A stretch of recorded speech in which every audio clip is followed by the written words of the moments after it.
जो लक्ष्य निर्धारित किया था 100% अचीव किया। जी जी। तो ये जो ये बैटल है और इसको हम कहें कि भाई हम जीत गए हैं, ये तो अभी वॉर कंटिन्यूड है और ये कंटिन्यू होगी आगे, और इसके आगे आप इसके तासरात भी देखेंगे।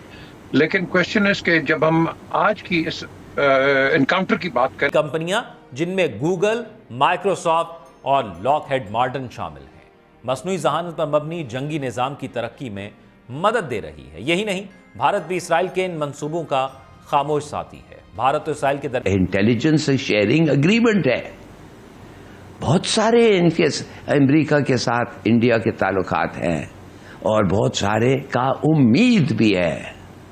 भाई वो तो कह रहा है मैं तो हाउडी मूडी और इसके साथ जो मैं घूम रहा था वो इसलिए घूम रहा था कि हम और ये है कि जनाब ऑपरेशन से दूर में 100% अचीवमेंट ली भारत की फौज ने, और दुनिया जो है इस वक्त इंडिया की फौज की तरफ भाग रही है। इंडियन मिलिट्री पावर को जो है वो अट्रैक्ट किया उसने।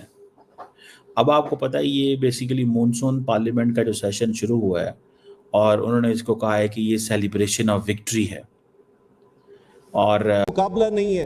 पास में इंडिया को देख लें, वो इकोनॉमीज हैं जो हमारी तरह थी और वो जिस तरीके से अपनी ब्रांडिंग कर रहे हैं, वो अपने मुल्क के अपने प्रोडक्ट्स की ब्रांडिंग इंटरनेशनली कर रहे हैं, वो लोगों को बता रहे हैं कि ये हमारे मुल्क ये प्रोडक्ट बनाते। नमस्कार दोस्तों, स्वागत है आप सभी का हमारे चैनल पर एक बार फिर से। दोस्तों हम बात करने जा रहे हैं भारत के प्रधानमंत्री मोदी और पाकिस्तान के प्रधानमंत्री शहबाज शरीफ के बारे में। अगर दोस्तों दोनों ही प्रधानमंत्रियों की अगर कोई तुलना की जाए तो तुलना करनी बनती तो है नहीं, क्योंकि दोस्तों भारत जहां मोदी के नेतृत्व में बुलंदियों को छू रहा है लगातार, विदेशों में भारत की लगातार मांग बढ़ती जा रही है, वहीं पाकिस्तान आज भी वही हाल है जो उनका आज़ादी के टाइम था। उनका तो लगातार बेड़ा गर्क होता हुआ दिखाई दे रहा है, क्योंकि दोस्तों पाकिस्तान का एक पहले से ही फॉर्मूला बना हुआ है, जिस देश में भी जाओ और भीख मांगने चालू कर दो। और जिस तरह से दोस्तों अभी जो हम जिस बारे में बात कर रहे हैं, जैसा कि कल मोदी जी ने कहा कि भारतीय सेना के बारे में कहा, क्योंकि दोस्तों जो मानसून सत्र है संसद का वो चालू हो गया, उसमें भारतीय सेना के बारे में बात करी और जो भारत की जो उपलब्धियां हैं उनके बारे में गिनाया। जिसे बात देखने के बाद में दोस्तों पाकिस्तान की संसद में भारत के जो प्रधानमंत्री उनको लेकर काफ़ी ज़्यादा वाहवाही होने लगी, क्योंकि दोस्तों जब कोई सही काम करता है, अच्छा काम करता है तो उसकी तारीफ़ करना बनता भी है। और पाकिस्तान की संसद ने भी अपने जो प्रधानमंत्री है उनको घेरा इस बारे में, और उन्होंने यही कहा कि मोदी से सीखना चाहिए नहीं कि क्या कर रहे हैं मोदी, किस तरीके से इन चीज़ों को आगे बढ़ा रहे हैं, और एक हमारे प्रधानमंत्री जहाँ भी जाके हाथ फैला देते हैं। ये सब कहना है दोस्तों पाकिस्तान के सांसदों का। और उसके बाद में दोस्तों जिस तरह से अभी हमने जो वीडियो दिखाई उसके बाद से आपने देखा ही होगा कि पाकिस्तानी मीडिया के रिएक्शन क्या थे। तो दोस्तों आगे देखते हैं वीडियो में पाकिस्तान के मीडिया के रिएक्शन और क्या हैं। इंटरनेशनली ले गए हैं कि इंटरनेशनली भी मशहूर हो। मोदी ने हमला किया, इंतहाई जालिम मक्कार जाबिर दुश्मन है पूरी मुस्लिम उम्मा का। हमले के ऊपर हमें मुस्लिम उम्मा को इकट्ठा करना चाहिए कि पाकिस्तान एक एटमी मुल्क है, मुस्लिम उम्मा में ये वाहिद मुल्क है जिसके पास एटम बम है और पूरी दुनिया की नज़र पाकिस्तान की तरफ है। मैं ये समझता हूँ कि पाकिस्तान को अपना रोल प्ले करना चाहिए और पाकिस्तान को OIC का मीटिंग फौरन बुलाना चाहिए। अफसोस की बात है कि हमारी तरफ से न नेतन्याहू का नाम लिया जाता है, ना इसके अलावा मोदी का नाम लिया जाता है, न उसके खिलाफ कोई ट्विटर आती है, न उसके खिलाफ उस तरह की आवाज़ उठ जाती है जो हमारे एक शिआर है जो हमारे तरफ से होना चाहिए। रोना रोए स्पीकर साहब, मुल्क में आपने बर्बाद करके रख दी। मैं पता नहीं ये लोग अकल के अंधे हैं कि किस तरह ये बात करते हैं। हम इंडिया से ज्यादा कॉटन की बेल प्रोड्यूस कर रहे थे, ये 2002 की बात है स्पीकर साहब, हमारी प्रोडक्शन इंडिया के बराबर थी। आज इंडिया का और हमारा कोई मुकाबला नहीं है सर। हम तो बमुश्किल तमाम 30 लाख गांठ के ऊपर खड़े हुए हैं, वो 4 करोड़ से ऊपर चला गया है। हमें कुछ सोचना होगा। हम जिन शोबों में बेहतरीन थे दुनिया में, हमें तरक्की माकूस का ऐसा घेर लगा है कि हम तो गिरते ही चले जा रहे हैं। पहले जो मर रहे हैं उनको तो बचा लें, पानी कहां से आएगा? हमारे पास तो ऑलरेडी वाटर शॉर्टेज है। हजूर मेरे इलाके में पानी अवेलेबल नहीं है। इस वक्त पूरी दुनिया में सबसे ज्यादा नेचुरल रिसोर्सेज रखने वाली उम्मत मोहम्मदी मुसलमान है।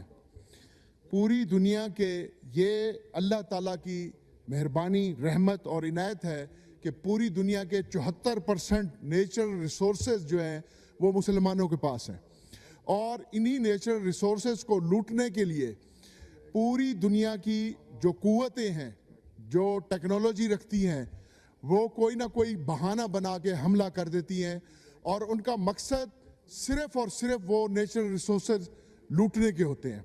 लोग जंगी या ताकतवर फौज नहीं रखते, वहाँ ताकतवर मुल्क चढ़ दौड़ते हैं कि कहने को तो ये मुल्क इस्लामी जमहूरिया पाकिस्तान है, कहने को ये कलमे की बुनियाद पे बना हुआ मुल्क है।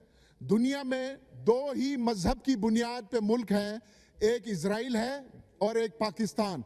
बाकी पूरी दुनिया का जितना कि जनाब हमें हर कीमत के ऊपर या हमें हर कीमत के अंदर जो 14-15 ममालिक ने हमसे ब्रह्मोस मांगे हैं, क्योंकि इंडिया ने जो ब्रह्मोस से हमला किया पाकिस्तान के अंदर, इंडिया ने कहा कि वो मिसाइल पाकिस्तान में लगे हैं आके, और पाकिस्तान ने भी कहा, और उन्होंने वो सारी सैटेलाइट इमेजेस भी दिखाई, ठीक है ना जी। तो वो एक चीज़ जो है ये है। सो अब वो कह रहे हैं जी made in India form of Indian military power, but the real thing is the two major items which India used, they were not made in India. The third तो दोस्तों, जैसे कि आपने देखा पाकिस्तानी मीडिया के रिएक्शन, उनके रिएक्शन देखने के बाद में दोस्तों, जहां पर उनको पहले से डर सता रहा था कि भारत ऑपरेशन सिंदूर 2.0 ना कर दे, और उसके बाद में दोस्तों जिस तरह से कल मोदी जी का बयान आया है ऑपरेशन सिंदूर को लेकर, उसके बाद में दोस्तों उनके यहाँ पर और ज़्यादा हाहाकार सा मचता हुआ दिखाई दे रहा है। और जिस तरह से अभी अगर हम देखें कि जो भारत और पाकिस्तान की सिचुएशन बनी हुई दिखाई दे रही है, क्योंकि दोस्तों आपको पता होगा अभी जो भारत ने पाकिस्तान के साथ मैच खेलने से भी मना कर दिया है, और इन चीज़ों को लेकर दोस्तों पाकिस्तान के अंदर काफ़ी ज़्यादा गुस्सा भी देखने को मिल रहा है। लेकिन दोस्तों भारतीय खिलाड़ियों को, जो भारतीय हमारी आवाम है, वो पूरी तरह से सपोर्ट करती हुई भी नज़र आ रही है, और होना भी चाहिए दोस्तों। उसके बाद में जिस तरह से मोदी जी ने जिस तरह से मोदी जी भारत देश को ऊपर ऊंचाइयों पर लेकर गए हैं, और जो उनके शासनकाल में भारत ने बुलंदियों को छुआ है, उसे इतिहास में हमेशा याद रखा जाएगा। और जिस तरह से मोदी जी ने अभी आने वाले टाइम के लिए जो 2047 तक के लिए भारत को विकसित देश बनाने का संकल्प लिया है, उस पर भी वो लगातार काम कर रहे हैं। वहीं दूसरी ओर पाकिस्तान लगातार यही सोच रहा है कि कौन से देश से किस देश में जाकर, कहां पर जाकर उनको भीख मिल सकती है, वहां पर जाकर वो भीख मांगना स्टार्ट कर दें। तो दोस्तों देखने वाली बात होगी कि भारत आने वाले टाइम में और कितनी बुलंदियों को छूता है, किस तरीके से प्रोग्रेस करता है। तो दोस्तों कैसे लगी आज की हमारी वीडियो, हमें कमेंट करके ज़रूर बताएं। हमारे चैनल को लाइक एंड सब्सक्राइब जरूर कर लें, ताकि आपको हमारी वीडियो प्राप्त होती रहे। धन्यवाद।